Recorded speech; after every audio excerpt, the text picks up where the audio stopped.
Hello, good morning. Welcome to March at the Helix site North. I'm Louis Williams. And I'm Jagger. And today we're going to take a look at the winter barley plots. So here's just a little bit of a background as to what's happened since we last spoke before Christmas. On the 28th of February, the barley received its first split of nitrogen, which here is a little and often. Looking to apply between 4 to 5 splits of N. On the 28th of February, the grower applied 60 kgs of N, and we're looking to apply again in the next coming week or two another split of around 50 to 60 kgs of N.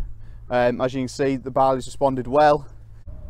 So since our last monitoring here, we saw some pretty cold temperatures over winter, with frost getting down sort of as low as -8, and that's had an impact on disease and pest pressure here.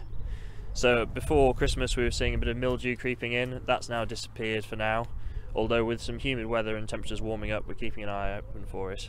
We've also seen the beginnings of brown rust here in quite a few of the barley plots.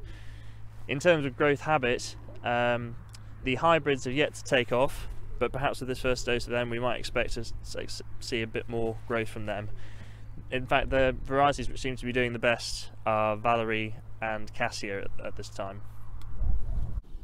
So a quick look at the Cassia here, looking really healthy, and about 8 tillers growth stage 27 at the moment, and we'll go over and compare this lush leafy growth to what's going on in the BYDV tolerant plots in just a moment. This year we started off with quite a high aphid pressure here north of York, as we discussed in the last video. Really high BYDV pressure, high levels of aphids, high levels of aphid infection. So we could be expecting to see some differences between this and the BYDV tolerant variety this year. However, those frosts will have decreased that pressure, so whether it will be quite as important this year as we thought initially, we'll find out. So we're here at the BYDV tolerant varieties. To my left is Funky. As you can see, looking at the variety straight away, there's fewer tillers, and the growth habits are completely different. And you know, there comes a trade-off of characteristics and what you want to achieve out of a crop you want to grow. And in this case, we're looking at around 20% less tillers. And as we know, tillering is particularly important with barley, especially when taking into account yield.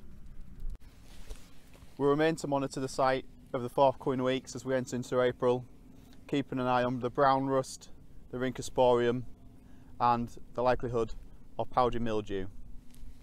Other important times we'll be keeping an eye on the start of stem extension. In our next video we'll be having a look at these barleys again, and also going back to our wheat plots. Thank you very much, and we'll see you soon.